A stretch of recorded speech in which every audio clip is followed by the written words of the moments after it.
रात्रि का जब चौथा प्रहर आया तो एक विशेष प्रकार का राक्षस आया जो सिर मुंडा कर आया था और उसने कहा कि है बंद करो, ये आग किसने जला रखी है, कीट पतंगे मर जाएंगे। तो हमारे बाबा समझ गए कि ये तो कोई नया ही स्टाइल का शैली का राक्षस आया है और उस राक्षस को हमारे बाबा ने कहा कि बंद करो अपना ज्ञान तुम, ये तो यज्ञ की अग्नि है, हवन हो रहा है, यज्ञ महायज्ञ हो रहा है, सिद्धि महायज्ञ हो रहा है। तो उस राक्षस ने मन ही मन सोचा यही तो मैं चाहता हूं कि ना हो। तो बोला कि होगा ये, और तुम जो यहाँ जो बकबक कर रहे हो ना उसको मारा एक घूसा और वो मूर्छित होके गिर गया, दूसरा घूसा मारा फिर मूर्छित हो गया। अब तो बोला भाई तीसरा घूसा यदि इसका खा लिया बर्बरीक का तो बचने की उम्मीद नहीं है, भागो। और वो जो है सो वहां से राक्षस भागा, हमारे बाबा भी उसके पीछे पीछे भागे, वो एक गुफा में घुस गया, हमारे बाबा भी उस गुफा में घुस गए। और जब गुफा में घुसे तो देखते हैं कि अरे यहां तो इस राक्षस के जैसे 9 करोड़ राक्षस हैं, यानी फोटोकॉपी, सेम फोटोकॉपी राक्षस 9 करोड़। तो हमारे बाबा की महिमा है, ये मैं नहीं कह रहा हूं, इस स्कंद पुराण में लिखा है। एक क्षण में, ध्यान दीजिएगा, इतने एक क्षण में बर्बरीक जी महाराज ने उन 9 करोड़ राक्षसों का संहार कर दिया। बोलो बर्बरीक महाराज की जय। और वो गुफा जिसमें 9 करोड़ पलाशी नामक राक्षस थे, जब सब मारे गए, सफाई हो गई, तो वहां पे नागराज वासुकी आए, बोले कि ये तो हमारे नागों की गुफा है और आपने इन राक्षसों को मार के आज इस गुफा को आतंक से मुक्त कर दिया है, हम आपको कुछ उपहार देना चाहते हैं। तो हमारे बाबा बोले कि हम किसी लालच में यहाँ पर नहीं आए हैं कि आप हमें उपहार दीजिएगा तो हम इस गुफा को, ऐसा सोच के मैं नहीं आया था। मैं तो विजय नामक ब्राह्मण के सिद्धि महायज्ञ को पूरा करा रहा था, ये राक्षस आके वहां बाधा पहुंचा रहा था तो मैं तो उसको मारने के लिए आया था, मेरा काम हो गया, मैं जा रहा हूं। तो बोला नहीं, आपको तो कुछ गिफ्ट लेना ही पड़ेगा। तो हमारे बाबा बोले कि इससे पिंड छुड़ाने का तरीका यह है कि जल्दी से कोई गिफ्ट मांग लो इससे। तो हमारे बाबा ने कैसा गिफ्ट मांगा, देखिए ध्यान दीजिएगा। हमारे बाबा बोले कि वो जो विजय वहां पे सिद्धि महायज्ञ कर रहा है, आप यदि हमें कुछ उपहार ही देना चाहते हैं तो ये आशीर्वाद दीजिए कि उनका यज्ञ निर्विघ्न संपन्न हो जाए। बोलो बर्बरीक महाराज की जय हो। किसी से मांगो तो विश्व कल्याण की बात मांगो, अपने कल्याण के लिए मांग के क्या होगा, अरे समाज के कल्याण की बात मांगोगे किसी से तो समाज में तो तुम भी रहते हो, तुम्हारा भी कल्याण हो जाएगा। लेकिन आजकल क्या है, हम लोग अपने कल्याण में ही लगे रहते हैं, ऐसा नहीं होना चाहिए। और उसके बाद में जब हमारे बाबा, आप देखिए बहुत ही रोचक आने वाली है कथा हमारे श्याम बाबा से जुड़ी हुई। आप लोग भी बोलेंगे कि कहां से ये भारत भूषण जी, ये सागरपुर वाले कहां से ये महाराज को पकड़ के लेके आए हैं कि श्याम बाबा के बारे में शास्त्रों में लिखी हुई बातों का उद्घाटन कर रहे हैं, नई नई बात बता रहे हैं। आज तक हमें ऐसी बात किसी ने बताई क्यों नहीं? चलिए एक बार जोरदार तालियां बजा दें। जब हमारे बाबा नागराज वासुकी से विदा होकर आगे बढ़ रहे थे तो एक चौरस्ता आ गया। मनीष जी महाराज चौरस्ते पे 4 रास्ते जा रहे हैं। अब बर्बरीक जी भ्रमित हो गए कि मैं वापस नहीं सागर की तरफ जाऊं तो कैसे जाऊं, कौन से रास्ते से जाऊं, वो भ्रमित हो गए। तो देखते हैं कि चौरस्ते के कोने पर कुछ नाग कन्याएं शिवलिंग की पूजा कर रही है। ओम नमः शिवाय, ओम नमः शिवाय। वो लोग सभी कोई शिव जी की पूजा कर रही हैं और वो शिवलिंग भी कैसा है, सोने का शिवलिंग है, चमक रहा। और अचानक एक नाग कन्या ने शिव जी को जल ढालते हुए ऐसे देख लिया तो उनको बर्बरीक जी दिख गए। बर्बरीक जी को देखते ही उनका तो लोटा शिव जी पे ही गिर गया, जल क्या गिरता, लोटा ही गिर गया।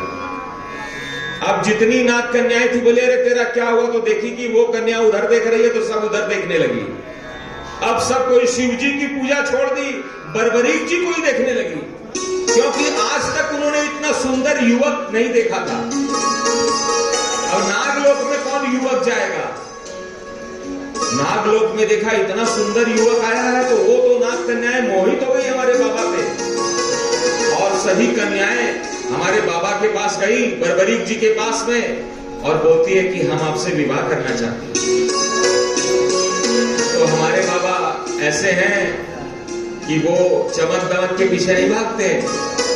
वो तो बोले कि मैं तो ब्रह्मचर्य धारी व्रतधारी हूं, तुम लोग बहुत सुंदर हो तो हो, मैं तो तुम लोगों से विवाह नहीं कर सकता। यदि तुम लोग मेरे ऊपर कुछ उपकार ही करना चाहती हो तो मुझे ये बता दो कि महिसागर संगम इन 4 रास्तों में से कौन सा रास्ता जाएगा। तो वो नाग कन्याएं बड़े बेमन से बोली, वो तो सोची कि हमारे चक्कर में आ जाएगा बर्बरीक, लेकिन नहीं आया। तो बड़े सिर खुजाते हुए बड़े बेमन से बोली, जाइए इस रास्ते से चले जाइए, यही महिसागर जाएगा। अब वो जो है बर्बरीक जी को ललचाई नजरों से देख रही है, और बर्बरीक जी धर्म के इतने पक्के हैं कि वो इतनी सुंदर सुंदर नाग कन्याओं को छोड़ के महिसागर संगम की ओर चल गए। बोलो बर्बरीक जी महाराज की जय। कैसी लगी कथा आप लोगों को? बहुत सुंदर, अच्छी लग रही है? तो एक बार बर्बरीक जी के लिए तालियां बजाइए। बोले बाबा बर्बरीक की। जब हमारे बाबा वापस महिसागर संगम लौट के आए तो देखते हैं कि विजय नामक ब्राह्मण जो सिद्धि महायज्ञ कर रहे थे, उनका वो महायज्ञ निर्विघ्न पूरा हो गया था, और वो आकाश में धीरे धीरे धीरे धीरे ऊपर उठ रहे थे। जब कोई व्यक्ति सिद्धि प्राप्त कर लेता है तो वो ऊपर उठने लगता है। जैसे मैं अपनी बड़ाई नहीं कर रहा हूं, पहले मैं भी आपकी तरह नीचे ही बैठता था, लेकिन बाबा की कृपा हुई तो आज मेरे को 2 चौकी ऊपर बिठाया गया। बोलो शंकर भगवान जय हो। ऐसे ही नहीं यहां पर बैठे हैं, कोई बात है तभी। और ऊपर आकाश में वो विजय स्थापित हो गए, यहां पर आसन लगा लिया उन्होंने, और अब नीचे देखकर बर्बरीक जी वहां पर हैं तो उनको बोलते हैं कि हे बर्बरीक, ये जो महायज्ञ की भभूति है, ये लाल सिंदूरी भभूति, इसको तुम ले लो। अब समझ में आया सिद्धि में यज्ञ क्या हो रहा था। वो जो दिव्य भस्म मिली थी ना बर्बरीक जी को, वो उसी यज्ञ की भस्म थी। इतने राक्षसों से बचा के उसको बनाया था। तो हमारे बर्बरीक जी का स्वभाव देखिए भाइयों और बहनों, कि हमारे बर्बरीक श्याम बाबा कितने दयालु हैं, कितने निष्कामी, कितने निस्वार्थी हैं, कि उन्होंने विजय नामक ब्राह्मण से कहा कि अरे मैंने कोई वो भभूति पाने की लालच में थोड़ी इस यज्ञ को निर्विघ्न संपन्न कराया है। और आज यदि मैं आप लोग को बोलूं कि मेरी जेब में कोई भभूति लेकर आया हूं, मैं आप लोग को सबको दूंगा, तो आप लोग सबको क्या बोलेंगे कि पहले हम ही को दे दीजिए। ऐसा माने आप लोग, माने मैं भी उसमें, हम लोग का स्वभाव ऐसा है कि हम कुछ बांटने लगे यहां पर तो सबको लगेगा कि हम ही ले ले, हम ही को दे दो, सब हम ही को दे दो। ऐसा नहीं करना है। किसी लालच में किसी को फंसाना नहीं है, किसी लालच में किसी के आना नहीं है, क्योंकि ये ठग विद्या है। और हमारे बाबा ये शिक्षा दे रहे हैं कि नहीं, किसी के लालच में किसी का आप कल्याण मत कीजिए। जैसे हम जो यहाँ कथा कर रहे हैं, यहाँ कोई आपको लालच वाली बात दिख रही है? एकदम सिंपल हो रही है ना कथा। यदि इसमें कुछ होता तो कितना चमक दमक होता, लाइट वाइट लगी रहती, ताम जाम फूल ये वो सब साउंड वाउंड कितना अच्छा होता ना। लेकिन यहाँ निस्वार्थ भाव से, निष्काम भाव से कथा हो रही है, और यहाँ पर प्रचार भी कम है। और हमारे जो लोग हैं वो यदि 100 ही है तो क्या हुआ, 10 लाख से कम नहीं है। बोलो खाटू नरेश जय हो। हमारे बाबा बर्बरीक जी महाराज अभी श्याम बाबा बने नहीं है। उन्होंने कहा कि नहीं लूंगा, क्योंकि मैंने लालच में आपकी सहायता नहीं की है।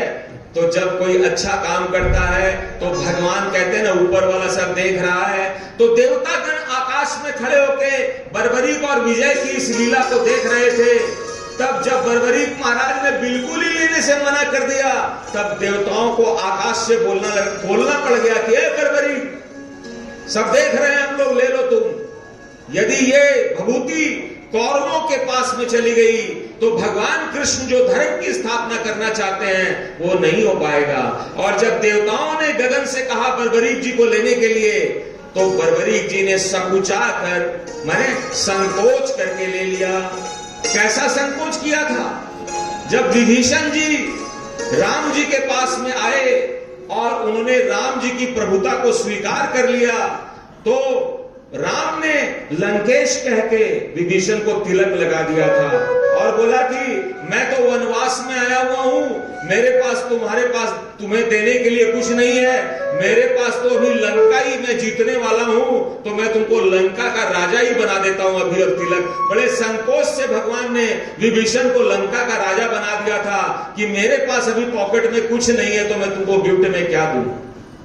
वैसे ही बर्बरीक जी ने संकोच के साथ में वो बभूति ले ली कि मेरी कोई इच्छा नहीं है, लालच नहीं है, लेकिन आप लोग बोल रहे हैं तो ले लेता हूं। बोलो बोलो प्रेमियों श्याम बाबा की